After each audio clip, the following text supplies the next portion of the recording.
The conference room on the Vrexian warship was filled with alien officials. They had spent months studying everything about humans. Admiral Korthva sat at the head of the long metal table, his four eyes scanning through data screens.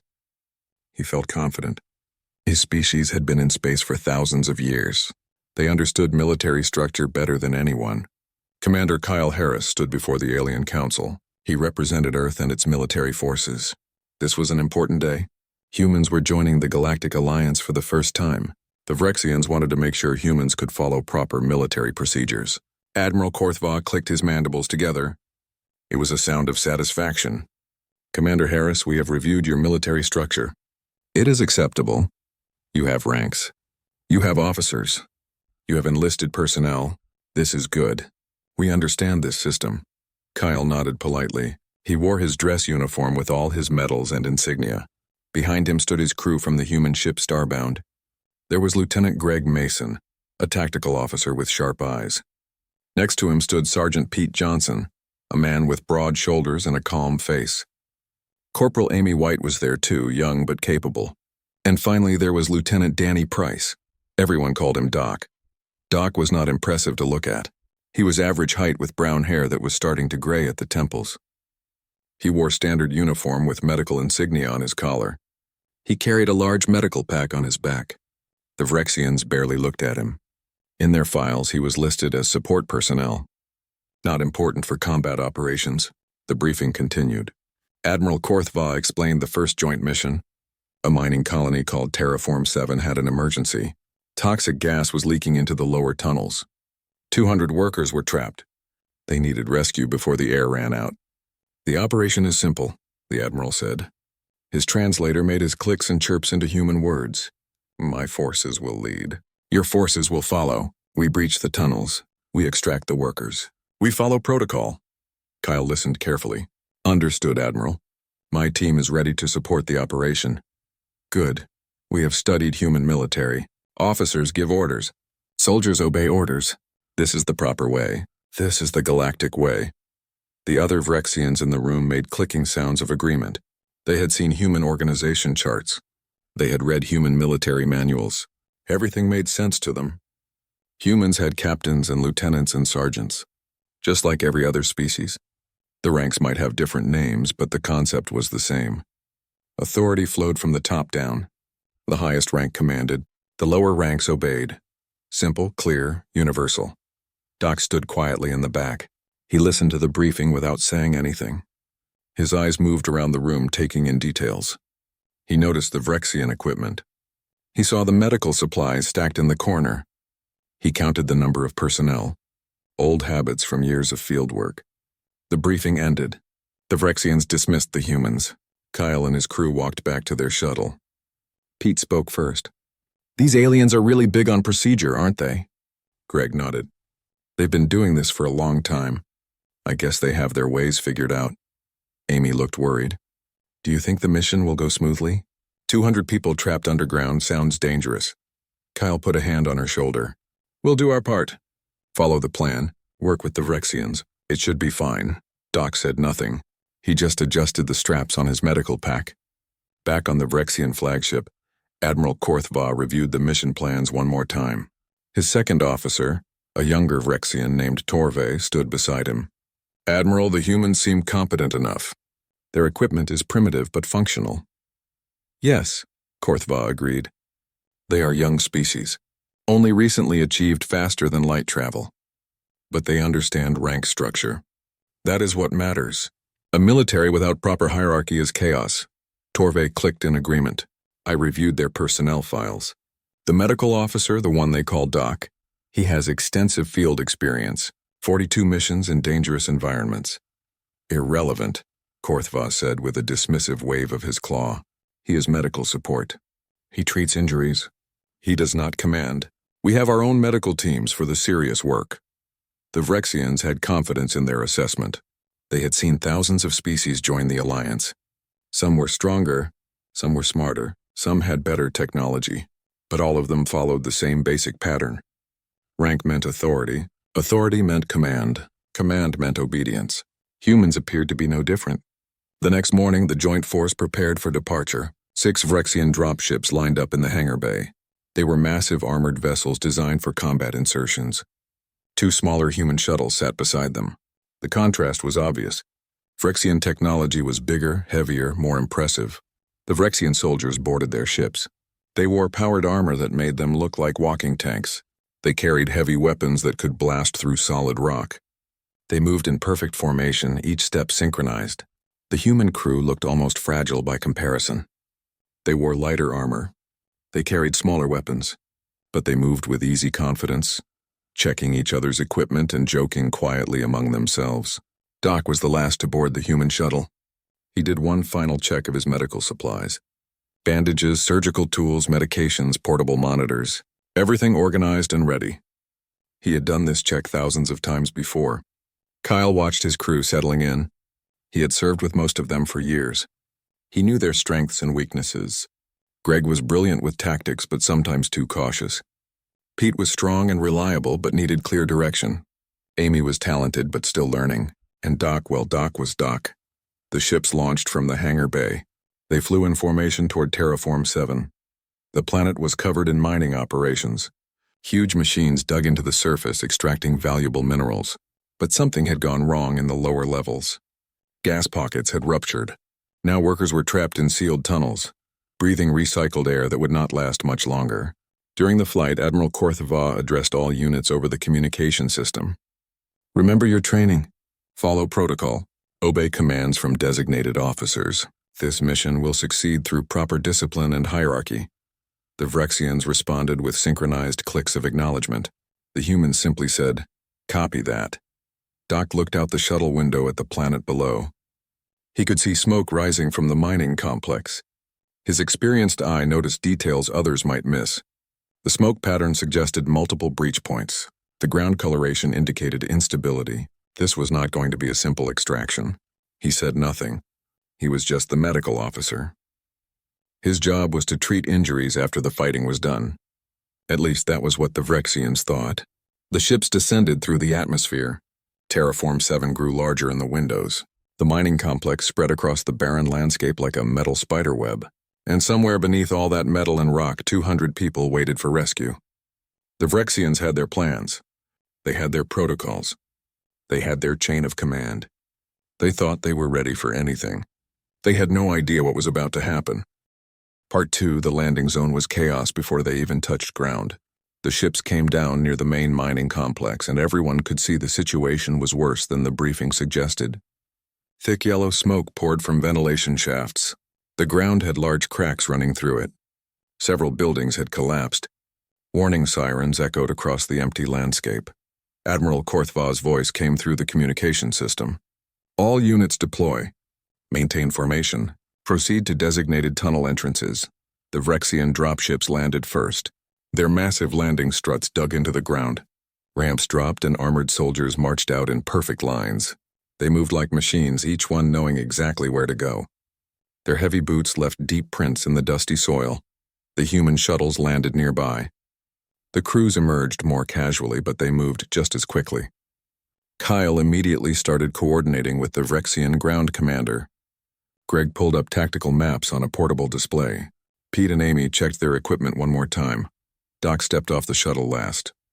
He took a long look around. Mining equipment lay abandoned everywhere. Transport vehicles sat empty with their doors still open.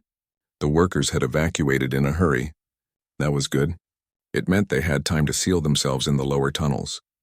But it also meant they had been down there for hours already. The wind shifted and brought the smell of toxic gas. Doc wrinkled his nose. Sulfur compounds mixed with industrial chemicals. Nasty stuff. Breathable air would not last long in sealed tunnels with that kind of contamination. The Vrexian teams moved toward the tunnel entrances. There were 3 main access points: Eastern Tunnel, Western Tunnel, and Central Shaft. All were sealed with emergency doors. The Vrexians set up equipment to cut through the doors while atmospheric processors worked to clear the toxic gas. Everything was going according to plan. Then the ground exploded. The Eastern Tunnel erupted in flame and debris. The explosion was massive, sending metal and rock flying in all directions. The shockwave knocked down several Vrexian soldiers. Their heavy armor protected them, but they crashed to the ground hard. One of the atmospheric processors shattered into pieces. Alarms started blaring. The ground began shaking. What had seemed like solid earth suddenly felt unstable. Cracks spread like spider webs across the landing zone. One of the Vrexian dropships tilted sideways as its landing strut sank into softening ground. Admiral Korthva's voice came through again, but now it sounded strained. All units report status. Maintain positions. Reports flooded in from every team. 3 Vrexian soldiers injured from the blast. Eastern tunnel completely blocked now. Seismic sensors detecting more instability. The atmospheric processor destroyed, and the gas levels were rising instead of falling. Kyle tried to organize his team. Greg, get me structural analysis. Pete, Amy, help the injured Vrexians. Doc, prepare for casualties. But the situation was falling apart faster than orders could be given. The Vrexians were trained for combat, but this was not combat. This was a natural disaster getting worse by the minute. Their rigid protocols did not adapt well to constant change. A second tremor shook the area. More cracks appeared. A storage building collapsed with a grinding crash. Somewhere underground, the trapped miners were running out of time while the rescue team stood around in confusion. That was when Doc moved. He did not ask permission. He did not wait for orders. He just walked straight toward the nearest group of soldiers, both human and Vrexian, and his voice cut through all the noise and chaos. Everyone listen up right now. People stopped. Something in his tone made them turn and look. It was not loud or aggressive. It was just absolutely certain. The voice of someone who knew exactly what needed to happen. Doc pointed at Pete. Take Amy and 3 of those Vrexian demo specialists. Go to the western tunnel. Do not breach it yet. I need you to reinforce it. Make it stable. That is going to be our way in. Pete did not hesitate. Got it, Doc. He grabbed Amy and jogged toward a group of Vrexian engineers, waving them to follow. Doc turned to a cluster of Vrexian soldiers standing nearby, looking lost. You 3, see those atmospheric processors? They are damaged but not destroyed. Move them closer to the tunnel entrances. We need clean air pumping down before we pull anyone out. The Vrexians looked at each other. They were receiving orders from a human medical officer. This was not proper protocol. Their training said they should only take orders from Vrexian command, but something made them move anyway. Maybe it was the confidence in his voice. Maybe it was because nobody else was giving them useful directions.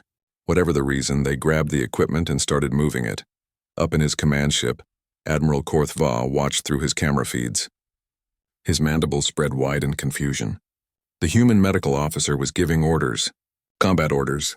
Tactical orders. This was completely wrong. He clicked into his communication channel. Commander Harris, your medical officer is exceeding his authority. This violates protocol. Kyle was helping secure equipment when the Admiral's message came through. He looked across the landing zone and saw Doc organizing teams. He saw Vrexian soldiers following Doc's directions. He saw order emerging from chaos. Admiral, with respect, I recommend letting Doc work. This is highly irregular, Commander. Yes, sir, it is. But down here, when things go bad, we follow Doc. He knows what he is doing. He is a medical officer, not a combat commander. Sir, Doc is whatever we need him to be. Admiral Korthva was about to demand a proper explanation when another tremor hit. This one was stronger. A huge crack opened near the southern perimeter. It swallowed a supply depot in seconds. Warning sensors screamed about imminent collapse. The mission was turning into a disaster. On the ground, Doc had already moved on to the next problem. He found Greg working with a group of Vrexian engineers. They were arguing about how to stabilize the ground near the central tunnel. Greg, how long to make this area stable? Greg looked up from his display.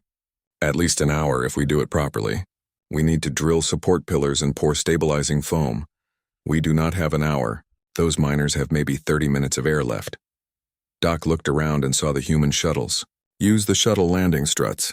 Pull them out and drive them into the ground like foundation pillars. Quick and dirty, but it will hold long enough, Greg blinked. That was not standard procedure. It was barely even proper engineering. But it might actually work. Okay, yeah, we can do that. A Vrexian engineer nearby clicked his mandibles nervously. Medical Officer Price, should we not wait for proper orders from command? Doc looked at him with calm, steady eyes.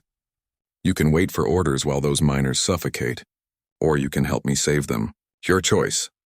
The Vrexian joined Greg's team. This kept happening. Doc would spot a problem, identify who could solve it, and direct them to act. He was not screaming orders. He was not threatening anyone. He was just showing people what needed to be done, and they were choosing to do it. Amy worked with Vrexian soldiers to build supports for the Western Tunnel. She was just a corporal, the lowest rank on the human team. The Vrexians working with her were officers in their military. But none of that mattered now. Doc had put her in charge of this section, and everyone accepted it. Pete coordinated the demolition experts. He explained what Doc wanted, and they figured out how to make it happen. The Vrexians had more experience with explosives, but Pete had better instincts for structural work. Together they made a good team. Kyle watched all of this while managing supply distribution. His executive officer, Greg, came over with a confused expression. "Sir, have you noticed the Vrexians are taking orders from Doc?" "I noticed. That should not be working. Their whole culture is based on strict hierarchy." "Yeah, but Doc is not trying to command them. He is trying to save lives. They can feel the difference, another tremor, smaller this time but still dangerous." However, Pete's reinforcement work on the Western Tunnel held firm. They had one stable entry point now. Doc's voice came across the open channel. "Western Tunnel is secure. We are ready to breach. I need medical teams standing by and atmospheric support maintaining positive pressure. Kyle, can you coordinate the evacuation sequence?" Even now, Doc was asking Kyle to make the command decisions. He was not trying to take over. He was just doing what needed to be done and letting everyone else do their jobs too. Admiral Korthva sat in his command chair watching all of this. His understanding of human military structure was crumbling. According to everything he knew, this should not be possible. A medical officer could not command combat troops. Lower ranks could not give orders to higher ranks. Different species could not integrate without proper authority chains, but it was happening right in front of him. The humans had something the Vrexians did not understand, something that was not in any manual or briefing document, and whatever it was working. Part 3, the breakthrough came when they finally got the Western Tunnel open. Pete and his mixed team of humans and Vrexians cut through the emergency seal carefully. They had reinforced the entrance so well that when the seal came off, nothing collapsed. Clean air started pumping down into the darkness. Doc was there immediately. He stood at the tunnel entrance with his medical scanner, reading the atmosphere levels. "Air quality is improving. We have maybe 10 minutes before it is safe enough to go down."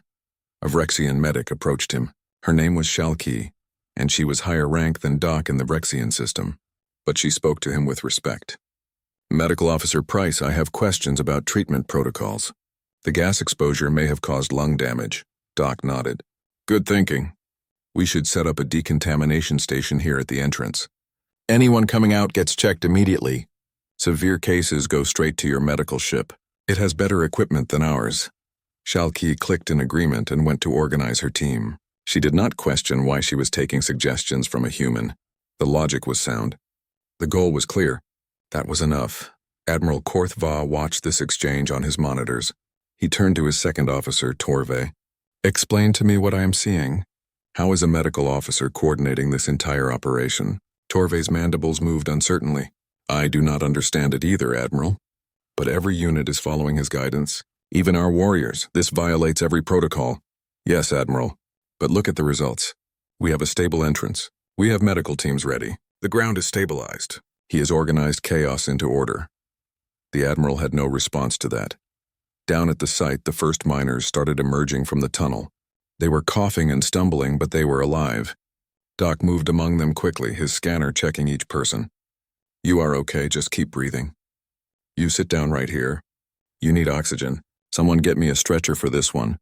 Human and Vrexian medics worked together. Doc directed traffic, making sure severe cases got immediate attention, while stable patients were moved to waiting areas. He did not do everything himself. He just made sure everyone knew what they should be doing. A young miner, a woman with dirt covering her face, grabbed Doc's sleeve. "Thank you, sir. We thought we were going to die down there." Doc shook his head. "Not, sir. Just Doc, and thank your mining supervisor. He kept everyone calm and rationed the air properly. That is why you all made it. Even in the middle of the rescue, he gave credit to others. More miners came out. The count reached 50, then 75, then 100. The evacuation was working. But then a runner came from the central tunnel area. It was a Vrexian soldier named Vexna, A combat specialist. Medical Officer Price, we have a problem. The central tunnel is failing. Structural scans show it will collapse within the hour, but there are still workers trapped in that section. Doc walked with him to look at the scanning data.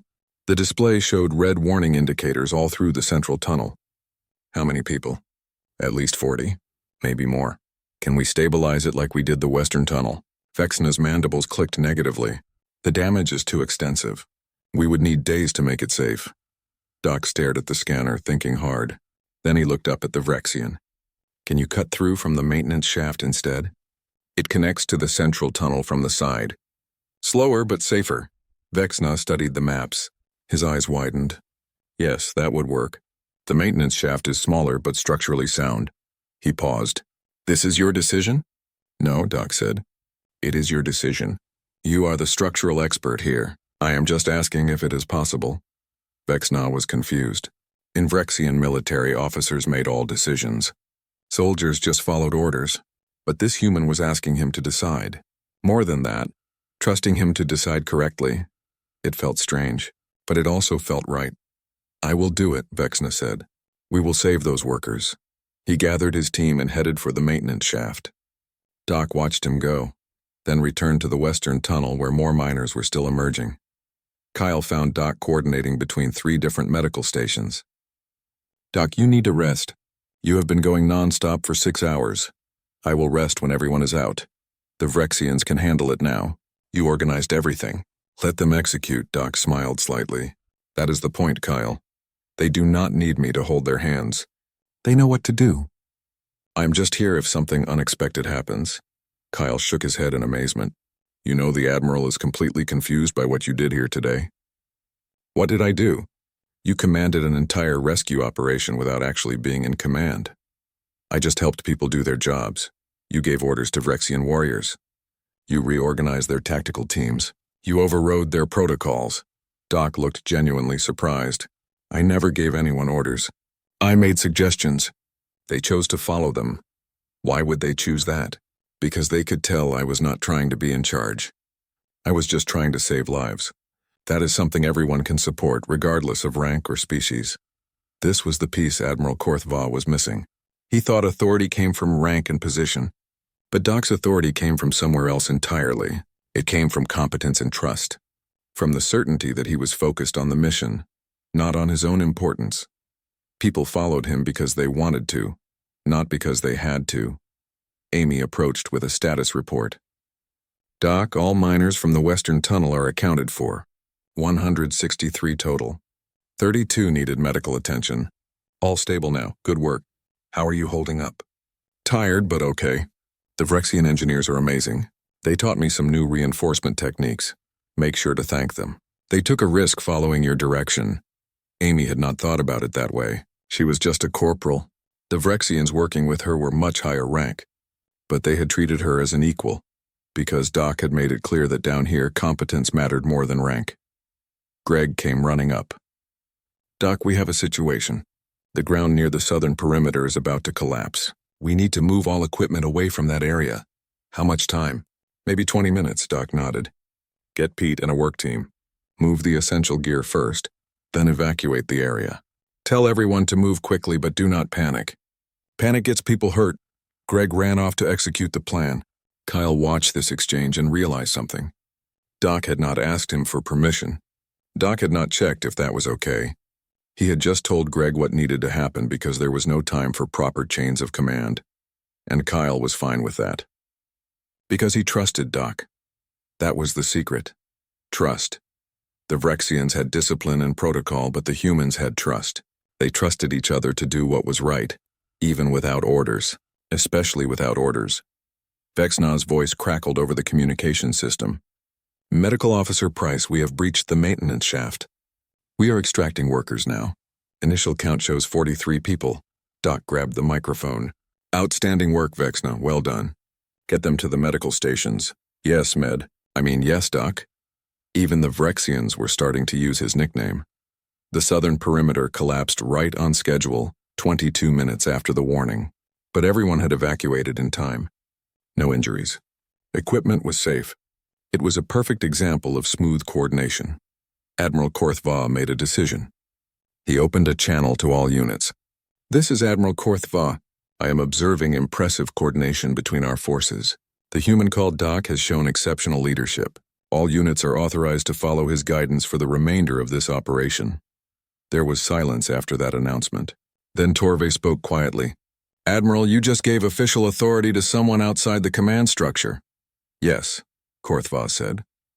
Because he already had it. I am just acknowledging reality. The last miners emerged 2 hours later. Total rescued 207 people, 34 with serious injuries but all expected to recover. 0 fatalities. It was a complete success. The mission had gone wrong in every possible way, yet somehow turned out perfectly. Doc sat on a cargo container, finally taking a break. His uniform was filthy with dust and dried blood from treating injuries. His medical pack was nearly empty. He looked exhausted. Pete sat down beside him. You know you pretty much ran this whole operation, right? I did not run anything. Everyone just did their jobs. We did our jobs because you showed us how they fit together. That is leadership, Doc. Doc did not respond. He just watched the last few miners being loaded onto transport ships. Every single one alive. That was all that mattered. The Vrexians were learning something important today. They were learning that humans did not always follow the rules they expected. Sometimes someone just stepped up and led, regardless of whether they were supposed to or not. And sometimes that was exactly what the situation needed. Part 4, the debriefing, took place on the Vrexian flagship 3 days after the rescue. Admiral Korthva had spent those days reviewing every camera recording, every communication log, every decision point of the operation. He had watched Doc's actions over and over, trying to understand what he had witnessed. The conference room was the same one where the mission briefing had occurred. But the atmosphere was completely different now. The Vrexians no longer looked at the humans with casual assessment. There was something else in their eyes. Respect, maybe, or confusion. Possibly both. Kyle and his crew entered the room. Doc came in last, looking uncomfortable in his clean dress uniform. He preferred working clothes to formal meetings. Admiral Korthva gestured for everyone to sit. Commander Harris, I must begin with the obvious question. What happened down there? Kyle glanced at Doc before answering. Sir, we completed the mission successfully. All miners were rescued. Casualties were within acceptable parameters. That is not what I am asking. I want to understand how your medical officer coordinated the entire operation. With respect, Admiral, Doc did not coordinate the operation. He just helped people work together. The Admiral's mandibles clicked in frustration. I have reviewed the recordings. He gave directions to combat troops. He reorganized tactical teams. He made strategic decisions about resource allocation. These are command functions, Doc spoke up quietly. Admiral, I never commanded anyone. I made suggestions based on medical necessity. People chose to follow them. Why would warriors follow suggestions from a medical officer? Doc thought about how to explain this. Because they could tell I was not trying to command them. I was trying to save lives. When your goal is that clear, people want to help. It does not matter what rank anyone is. Shalki, the Vrexian medic, was also present at the debriefing. She clicked her mandibles softly. Admiral, if I may speak, I initially found Medical Officer Price's approach unusual, but I quickly realized he was not seeking authority. He was seeking cooperation. There is a difference. Explain this difference. Authority demands obedience. Cooperation invites participation. Doc invited us to participate in saving lives. That is a goal we all share. Admiral Korthva considered this. In Vrexian culture, everything flowed from the top down. Orders descended through ranks. Obedience rose up through ranks. The system was rigid but clear. What the humans seemed to have was something more flexible, something organic. Vexna, the combat specialist, had also been invited to the debriefing. Admiral, I wish to speak as well. Proceed. When Doc asked me about the maintenance shaft approach, he did something no Vrexian officer has ever done. He asked for my opinion. Then he trusted me to make the decision. This is not our way, but it was very effective. The Admiral leaned forward. You are saying he delegated authority to you? More than that, sir. He empowered me. He made me responsible for those lives. That made me work harder than any order could have. This was the concept Admiral Korthva was struggling with. In Vrexian military culture, responsibility flowed upward. If something went wrong, the commanding officer took the blame. But Doc had somehow made everyone feel personally responsible for the mission's success. He had distributed authority downward instead of hoarding it at the top. Kyle added, "Admiral, you have to understand something about human military culture. Yes, we have ranks. Yes, we have officers. But we also have a tradition of non-commissioned leadership. When the situation demands it, whoever is best qualified steps up. Usually that is whoever has the most relevant experience. And you have medical officers commanding combat operations? We do not think of it as commanding. We think of it as leading. There is a difference." "This difference, explain it," Greg spoke up. "Commanding means making people do things. Leading means showing them what needs to be done and trusting them to do it." "Doc leads. He does not command," Amy nodded in agreement. "When Doc put me in charge of the Western Tunnel reinforcement, I was terrified at first. I am the lowest rank here, but he trusted me to work with the Vrexian engineers. That trust made me rise to the challenge." Admiral Korthva was beginning to understand. Humans had formal ranks, but they also had this informal system, where leadership emerged based on situation and skill. Someone like Doc, who was not a combat officer, could naturally take charge in an emergency because everyone trusted his judgment. It was inefficient by Vrexian standards. It violated proper hierarchy. It should have caused chaos and confusion. Instead, it had saved 207 lives. "Commander Harris, how many others like Doc do you have?" Kyle smiled. "Thousands. Tens of thousands. Every experienced sergeant, every field medic, every crew chief. We train people to lead from wherever they are. Rank is important for organization, but leadership can come from anywhere." This was a revelation to Admiral Korthva. He had thought humans were just another species with ranks and protocols. Now he realized they had something more. Something his people had never developed. A flexibility in their command structure that allowed them to adapt to any situation. Torve, the second officer, asked a question. "But does this not create conflict? What if the medical officer and the tactical officer disagree?" Doc answered. "Then we talk it through. We are all on the same side. We all want the mission to succeed. If we disagree about how to do that, we discuss it until we find the best approach. And if you cannot agree, then whoever is officially in command makes the final decision. Like Kyle, he is my commanding officer. If he had told me to stop organizing the rescue teams, I would have stopped immediately." Kyle nodded. "But I did not stop him because I trust his judgment. That is what it comes down to. Trust." The word trust kept coming up. The Vrexians had loyalty and discipline, but trust was something different. Trust meant believing someone would make good decisions even without supervision. Trust meant empowering people instead of just ordering them. Admiral Korthva stood and walked to the window. Below, he could see the human shuttle in the hangar bay, small and primitive compared to Vrexian ships. Yet the crew of that little shuttle had shown capabilities his people had not anticipated.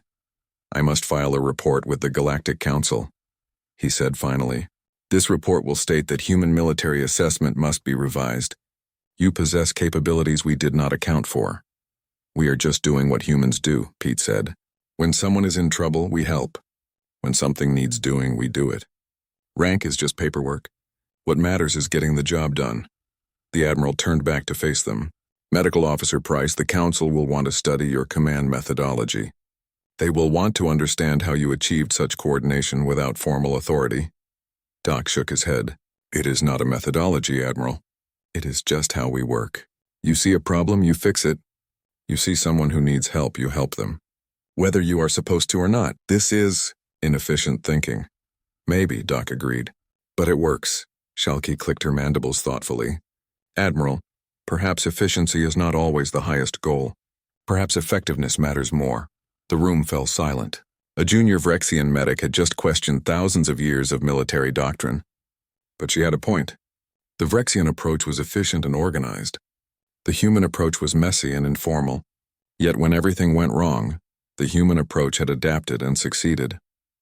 Kyle stood up. "Admiral, if I may say something. Your people have been in space for thousands of years. You have perfected your military structure. We respect that. But humans have only been out here for a few decades. We are still figuring things out. Maybe we do things differently because we do not know any better. Or maybe we do things differently because we have to. Earth is a dangerous place. We learn to adapt or die. You think this makes you superior? Not superior. Just different. And maybe sometimes different is exactly what a situation needs." Admiral Korthva considered this for a long time. Finally, he made a decision. Commander Harris, I am recommending to the Council that human forces be given more autonomy in joint operations. Your methods are unorthodox, but they are effective. Thank you, Admiral. Do not thank me. I am simply acknowledging reality. You have shown us something we did not know was possible. The debriefing ended. The humans left the conference room. As they walked back to their shuttle, Pete laughed. Did we just change alien military doctrine? Greg grinned. I think Doc did. I did not do anything, Doc protested. I just helped with a rescue operation. Amy smiled at him. You did more than that, Doc. You showed them that leadership is not about rank. It is about making everyone around you better. Doc did not respond. He just walked toward the shuttle, ready to go home. Behind them, Admiral Korthva began composing his report. It would be the most important document he ever wrote, because it would tell the Galactic Council something they had never heard before. That humans were not just another species with ranks and protocols. They were something new, something unpredictable, something potentially very powerful. And it all started with one medical officer who refused to wait for orders when people needed help. Part 5. The Galactic Council chambers were enormous. Representatives from 40 different species sat in circular tiers that rose toward a domed ceiling. In the center, Admiral Korthva stood at the presentation podium. He had spent 2 weeks preparing this report. Now he had to make the Council understand what he had learned about humans. The Council leader, an ancient being named Kextar from the eldest race, gestured for silence. Admiral Korthva, you have requested this special session to revise the human military assessment. This is unusual. We approved their entry to the Alliance only 3 months ago. What has changed? Korthva activated his display. It showed footage from the Terraform 7 rescue. Honored Council, everything has changed. Or rather, we understand now that we never truly understood humans in the first place. The footage played. It showed the disaster unfolding. The explosion, the ground collapsing, the chaos spreading. Then it showed Doc walking through the confusion, organizing teams, coordinating efforts, saving lives. Who is this individual? Asked a council member from the Zethian Collective. His name is Danny Price. Rank Lieutenant. Position Medical Officer. No combat training. No command authority. Yet he coordinated the entire rescue operation. Murmurs spread through the chamber. Several species clicked or whistled in confusion. The footage continued, showing Vrexian warriors following Doc's suggestions, showing the successful evacuation, showing 207 lives saved. Kextar leaned forward. Explain how a medical officer commanded combat troops. That is the critical point, honored leader. He did not command, he led. Humans have a distinction between these concepts that we did not understand. Korthva brought up organizational charts. They showed the human military structure as the Council had approved it. Ranks, chains of command, protocols. Everything looked standard. Then he added a second layer in a different color. This layer showed informal leadership patterns. It showed how authority could flow from competence and trust rather than just rank. Humans have 2 systems operating simultaneously. The formal system provides structure. The informal system provides adaptability. When the formal system cannot respond fast enough, the informal system activates automatically. A representative from the Korthan Empire clicked skeptically. This sounds like chaos. How do they maintain discipline? Through trust rather than fear. Through shared purpose rather than rigid obedience. I witnessed warriors with 10 years' experience following suggestions from a medical officer because they trusted his judgment. Shalki had been invited to testify. She stood and addressed the council. Honored members, I am a senior medical officer in the Vrexian fleet.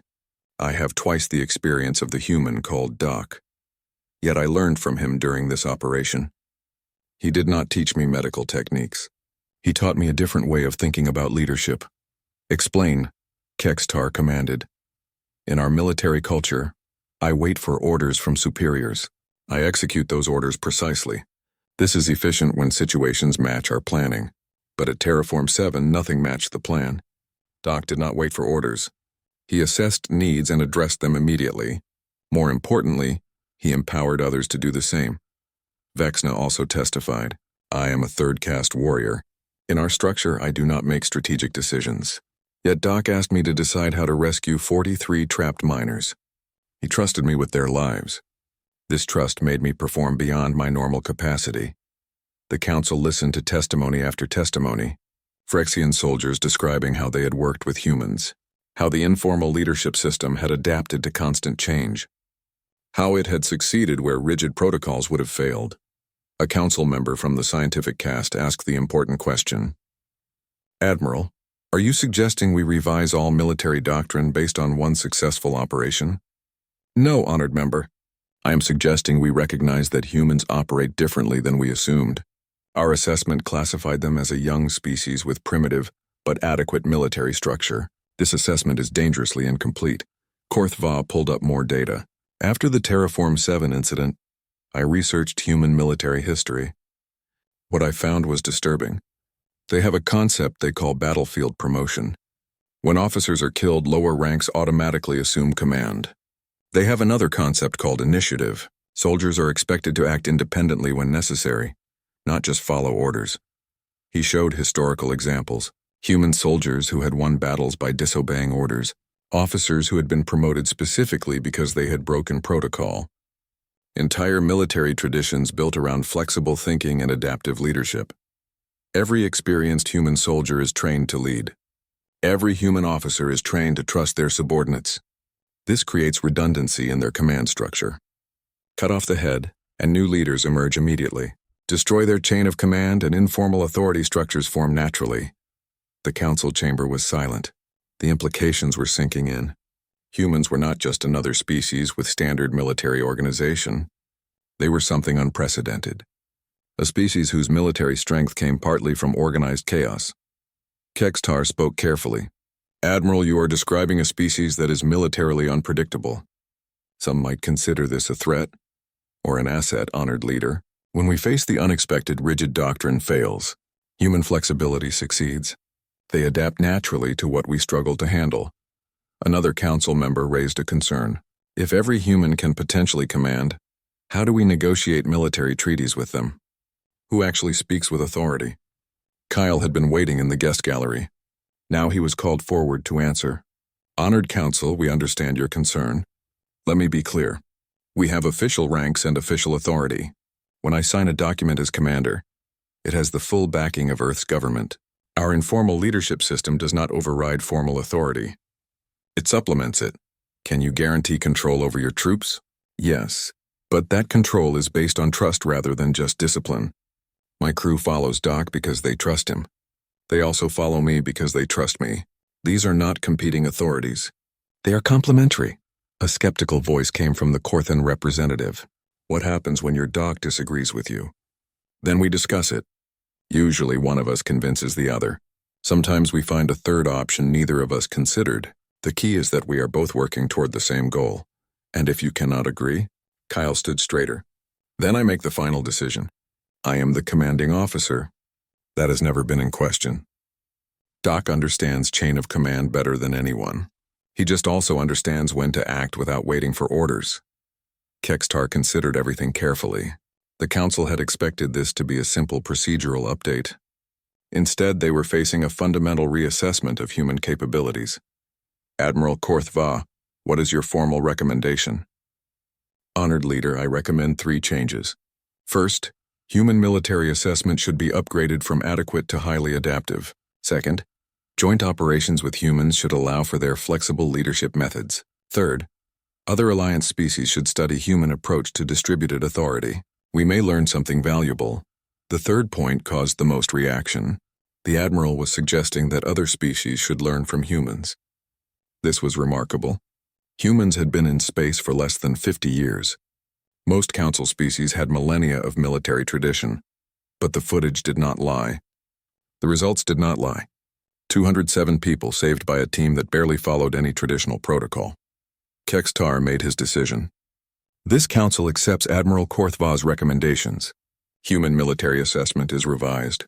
They are classified as highly adaptive with distributed leadership capability. Furthermore, we will establish a cultural exchange program. Human military advisors will work with alliance forces to share their methods. Kyle felt pride and concern simultaneously. Pride that humanity was being recognized. Concern about what came next. "Honored leader, I should mention something. What Doc did at Terraform 7 is not special operations training. It is just what we do. Every experienced soldier, every medic, every crew chief. We all lead when we need to. That is what makes us human. You are saying this capability is universal among your people? In our military, yes. We train people to think independently and act decisively. We teach them to lead from wherever they are, regardless of rank. The council members looked at each other. They had thought humans were bringing standard military forces to the Alliance. Instead, humans were bringing thousands of potential independent commanders, each one capable of adapting, leading, coordinating without orders. It was either the most valuable asset the Alliance had ever gained, or the most unpredictable variable they had ever introduced. Kextar dismissed the session. As everyone filed out, Korthva approached Kyle. "Commander, I have one final question. Why did you not tell us about this capability during the approval process?" Kyle smiled. "Admiral, we did. It is in all our training manuals. It is in our military doctrine. It is in our historical records. We just did not realize you would not understand it. To us, this is normal. We thought every species did this. Every species does not do this, we are learning that." They walked together toward the exit. Behind them, council members were already meeting in small groups, discussing implications, debating,